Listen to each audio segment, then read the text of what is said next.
¿Qué tal amigos? Soy Julio López y esto es Marquesina 22.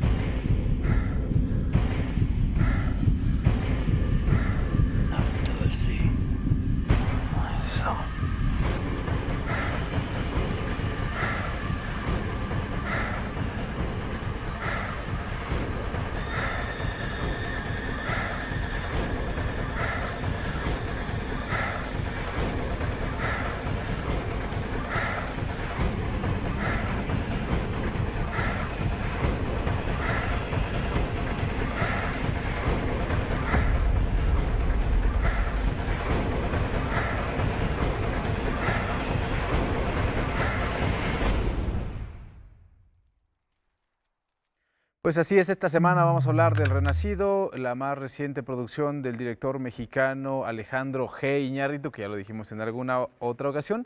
Y para hablar de ella y sus 12 nominaciones y los premios que se vienen, está conmigo mi querido amigo Jesús Chavarría. Sí, vamos a hablar de una de las películas que ya habíamos mencionado, que es de las más esperadas de este 2016 y que, bueno, retoma esta historia de Hugh Glass, que por cierto, ya había otra película que retomaba esto. Esto es un buen pretexto para verla, se llama El hombre de un mundo primitivo, que se hizo en 1971, la dirigió John Huston, sale Richard Harris, creo que es el que protagoniza, es un western, pero es la misma historia, Podríamos incluso decir que esta es como una especie de remake, ¿no? Entonces, un buen pretexto era ver El Renacido e ir a ver esa película. Un dato muy ¿No? interesante, sin Sí. duda. A ver, échanos uno igual.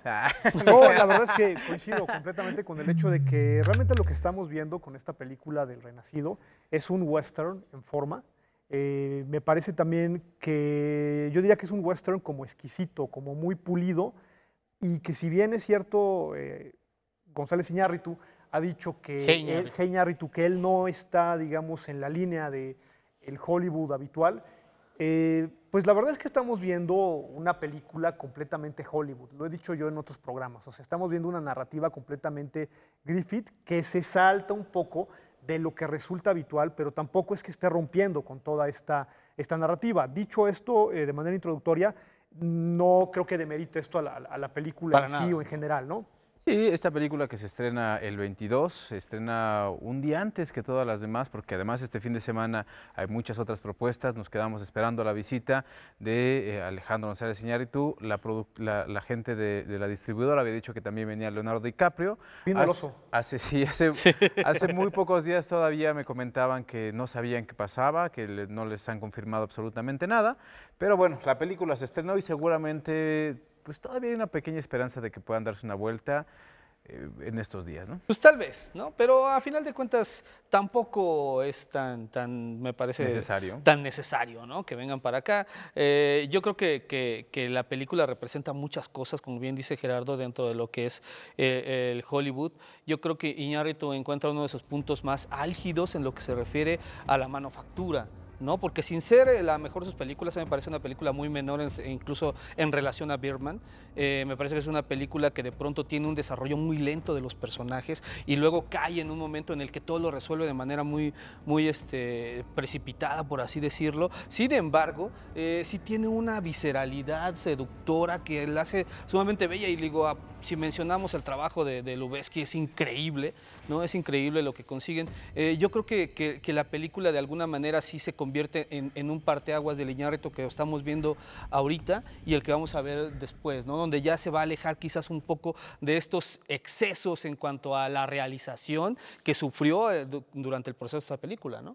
Sí, yo lo que veo de la película es, en primer lugar, sí veo un dejo de poesía en los términos visuales, en los términos de edición, y que tiene que ver esto de la edición mucho también con el sonido y con la música. Es decir, hay una perfecta sincronía de esta poesía en los términos de montaje y en los términos de música. Me parece, por otro lado, también que la película, si bien es cierto que tarda en arrancar, es un filme más bien intimista, que yo le encuentro más parecido o más cercanía con Beautiful que con Birdman. Hay algo muy interesante de esta película que tiene que ver con el amor paterno, que es un poco lo que se veía también en Beautiful. Este aspecto me parece a mí muy interesante del filme. Y bueno, la verdad es que estamos viendo a un director que tiene una dirección, por lo menos en algunas escenas, muy salvaje, pero este salvajismo nunca rompe esa armonía, esa belleza espiritual, ¿no? Algo muy dado de González Iñárritu, y algo también que como espectador yo vi, y lo comparto, un dejo de surrealismo hasta cierto punto incluso buñueliano, que ya nos tiene como un poco habituados González Iñárritu, eso desde mi punto de vista. Lo vimos un poquito en Birdman, ¿no? Lo vimos ahora justamente. Esta es una película que dura 2 horas y media, es una película que está filmada con una cámara completamente diferente, que va a estar en pantalla IMAX, que para vivir la experiencia completa hay que verla en el cine, justamente por lo que mencionabas del sonido, de la edición, de los colores, de verla. Y que a final de cuentas es la gran virtud de la película. A mí me parece que la película adolece un poco del trasfondo en el discurso. Claro, sí, hay una, digamos que la historia es muy simple en ese sentido, Sí. ¿no? Pero no es lo único que se estrena este fin de semana, ¿no? También tenemos a Los Estafadores, que es una propuesta completamente diferente. Sí, es una de estas películas en donde vemos cómo los personajes se convierten en una especie de reflejo de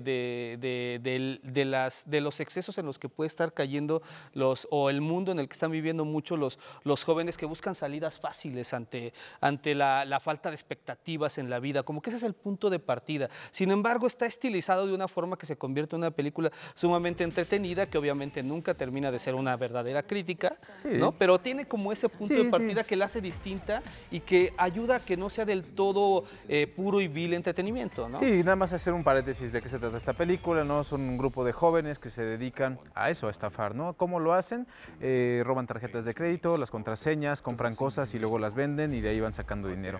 Lamentablemente para ellos se topan con alguien, un personaje despreciable. Sí, un pez grande. Un pez grande que evidentemente pues los pone contra la pared y ellos tendrán que hacer hasta lo imposible para poder librarse de ellos. Y ahí se va desarrollando esta historia, que además se desarrolla en Londres, alguna parte, y otra parte en Miami, para regresar luego a Londres otra vez. Yo comentaría algo rápidamente. Me llama la atención el hecho de que en un género que aparentemente es del cine norteamericano, incluso con esos dejos de comedia, el cine inglés desde su estilo y desde su flema, lo retome en esta película, algo que a mí me llama la atención y que lo hacen bien, creo. Que Sí, como que oscila entre el formato comercial estadounidense y un poco este toque sórdido que suele tener este tipo de películas por parte de los ingleses, ¿no? Sí, digamos que si fuera una película hollywoodense, todos los personajes caerían en el exceso extremo, ¿no? Aquí varios de ellos están contenidos, aunque sí vemos los estereotipos que sí vemos en otras películas, ¿no? Pero no es lo único que se estrena, tenemos una película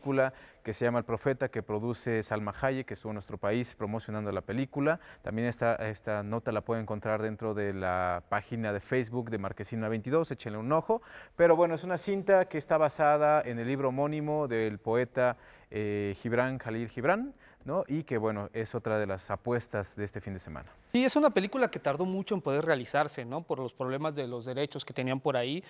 Sin embargo, resulta pues un festín de propuestas visuales. A mí me parece que eso es sobre todo lo más rescatable. Un poco la manera en que van hilando cada uno de los episodios puede resultar un tanto convencional, porque es a través de esta chica y la niña, ¿no? Que conocen al protagonista y esos son los que van guiando cada uno de los episodios que tenemos, pero resulta tremendamente disfrutable el rollo de encontrarte con tantas propuestas animadas distintas, con creativos a los que se les dio rienda suelta, ¿no? Uno de ellos es Tom Moore, por ejemplo, que es el responsable de esta película súper reconocida a nivel internacional, que es la de Son of the Sea. Entonces me parece que eso, más la manera en que están tratando por ahí de hacer un poco más digerible los textos, pues se vuelve también una de las grandes virtudes, ¿no? De esta producción, que bien vale la pena ir a echarle un vistazo. Fíjate que me parece muy bien lo que tú dices, ¿no? En los términos de hacer digerible un texto que de primera instancia pudiera no parecer serlo. Y lo que yo destacaría de la película, entre otras muchas cosas, es el hecho de que aquí está muy bien equilibrado una animación, digamos, convencional en los términos de narrativa, porque nunca renuncia a los términos de ser una película animada, pero también de fluir como una película que nos está contando una historia que va más allá de la animación, con todas las complicaciones que el mismo texto tiene. Entonces me parece que es un buen ejercicio, incluso a nivel técnico, narrativo, y que además los niños lo pueden disfrutar porque no se separa en este sentido de la animación. Yo destacaría el equilibrio de estas dos formas de presentar una película, ¿no? La animación per se y una historia que fluye narrativamente normal. Sí, y justamente esta es la historia de una niña que va con su madre y llegan a la casa de un preso político que es justamente arrestado por la poesía, por escribir poesía, ¿no? Y justo el día que lo conoce, ese día lo dejan libre, ¿no? Y esta niña lo va acompañando un poco a escondidas mientras él va en su recorrido al barco que lo va a repatriar y va recitando palabras y poemas, ¿no? Y ella los va imaginando en su cabeza y así se va desarrollando esta historia, ¿no? Es una historia muy entretenida, muy compleja en algunos sentidos, ¿no? Por eso en algunos países como Gran Bretaña no la quisieron distribuir porque decían que por un lado a los niños no les interesaba la filosofía, ¿no? Y que pues otros no la iban a entender, Sí, ¿no? pero nos muestra también los alcances de la animación tradicional, sobre todo eso creo que habría que Sí, eso es mencionar, importante. ¿no? Se aleja un poco de que no todo es CGI, ¿no? Sí, es También hay importantísimo. unas posibilidades increíbles en el 2D y que se de Sí, pronto aquí están vemos, olvidando, aquí ¿no? vemos, Así por es, ejemplo, así es. algunas animaciones en acuarela, ¿no? Y lo que sí vemos también es otra película que sí está filmada con, digamos, con estas nuevas tecnologías, se llama El Americano, es dirigida por Ricardo Arnaiz, en la que también coproduce Edward James Olmos, estuvieron en nuestro país y está, pues también esta opción. Sí, digo, esta es una opción mucho más convencional, por así decirlo, aunque por ahí trae un discurso un poco sobre la migración que no deja de ser interesante, aunque de manera muy literal. Me parece que obviamente no profundiza del todo en estos temas, pero que sin embargo es bastante, me parece que sobre todo yo destacaría lo bien delineado que están los personajes, ¿no? Son bastante divertidos y muy simpáticos, muy identificables, ¿no? Cada uno de estos personajes. Se trata de este pajarito, ¿no? Que está metido en un circo y que de pronto cuando se meten en problemas tiene que ir en busca del que él ve a través de la televisión y que es un héroe y que él pretende que le va a ayudar, ¿no? a resolver este problema. A mí lo que me parece sobre todo es eso, que tiene una identidad en cuanto a la propuesta visual y el diseño de personajes. Mira, yo lo que destacaría de la película es esta cine claramente México-norteamericano, este cine chicano, en el que en el tema está abiertamente este discurso, pero ahora lo vemos en una película de animación. Es decir, tú mencionabas lo de el ídolo televisivo del personaje principal, que es un personaje, pues digamos como Tom Mix, ¿no? O sea, estos personajes que existían hace muchos años y que englobaban toda esta mezcla de culturas y que está implícito en esta película, ese discurso del cine chicano, del cine México-norteamericano. Para mí eso es lo más importante de la película. En cuanto a la trayectoria de la besita, ¿no? El personaje principal, me parece que es la tradición de la animación completamente convencional, es decir, es un personaje que tendrá que descubrir su valor y en ese sentido la película no rompe ningún esquema, ¿no? Se mantiene dentro del discurso de la animación tradicional. Eso es lo que yo destacaría de la película. Encanto, ¿no? Tiene Sí, encanto. yo creo que Y tiene personajes es muy que tienen entretenida. ángel. Tiene Algunos tanto tienen ángel, encanto sí. que esta película, cabe destacarlo, ¿no? Ya se ha vendido en 50 países, ¿no? Va a llegar a Rusia.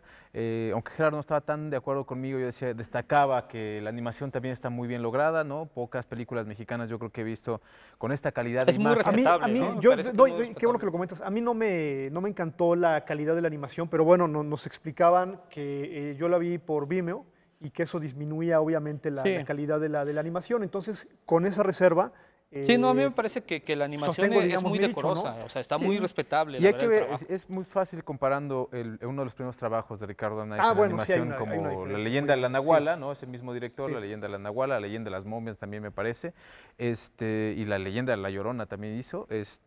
Con esta película, bueno, el salto es Me gigante. parece sí, que sí, esta sí, además es hay, redonda, el sí, concepto es sí, sí. redondo. Sí, me parece hay, que está bien logrado. hay una diferencia en ese Y sentido. bueno, no es lo único. Curiosamente, esta semana, salvo The Revenant, tenemos pocas películas nominadas a los premios Oscar, ¿no? Ya vienen, Ya vienen, pero hasta la siguiente semana. La otra película, la otra propuesta es Mi abuela, que es una especie como de comedia ligera, ¿no? Que a mí no me terminó de convencer del todo. Y es básicamente la historia de una chica adolescente o que está dejando a la adolescencia, que queda embarazada y no sabe cómo resolver su situación, quiere abortar y para hacerlo va en busca de su abuela. Su abuela, que es un completo desastre, no es una mujer rebelde, es una mujer que es escritora, justamente también es una poeta, ¿no? Que tiene su vida hecha un desastre y por ahí, entre las dos, van tratando de solucionar los problemas, ¿no? Se va desarrollando esta historia y bueno, ahí van pasando algunas otras cosas, ¿no? Sí, la verdad es que de esta película yo también creo que se queda un poco chata en cuanto a su propuesta, ¿no? Tiene planteamientos por ahí que podrían haber sido mucho más concretos y mucho más incisivos y nunca terminan de serlo del todo. Sin embargo, yo sí debo destacar un par de cosas que a mí me parecen bien importantes. Y una es que el tratamiento que hacen de diversos temas lo hacen de manera muy honesta y sin atajos morales, que de pronto es lo que usualmente nos encontramos con estas películas, ¿no? Por ahí asuntos sobre todo relacionados con las cuestiones de la feminidad en la vida social, ¿no? O en la actualidad, ¿no? En la actualidad, la manera en que los enfrentan, me parece que al menos en ese sentido no son demasiado conservadores y tienen mucha... son muy honestos en el tratamiento y además basándose muchísimo en el gran trabajo que hace la protagonista, ¿no? Sí, yo lo que creo de la película es que finalmente tiene un gran as a su favor, que es Lily Tomlin, una actriz que sobre todo vio sus mejores glorias en los años 80 y que nos acostumbró en esta época a muchas películas de una comedia norteamericana muy cargada y que ahora está más bien contenida, entendiendo más bien el momento de la edad que está viviendo. Es una actriz mucho más contenida y que es una película que funciona en términos generales bien y que alimenta la cartelera durante los primeros meses a nivel mundial antes de que lleguen los blockbusters. Es decir, es un estreno mediano en todos los sentidos, sin que sea una mala película. Es decir, es una opción que tiene algunos aspectos de peso, como Lily Tomlin, desde mi punto de vista, que es el as a su favor. Sí, y ya más para despedirnos, muchas gracias Gerardo, pero échate un breve comentario sobre otro de los estrenos, es Eisenstein en Guanajuato. Pues mira, es una película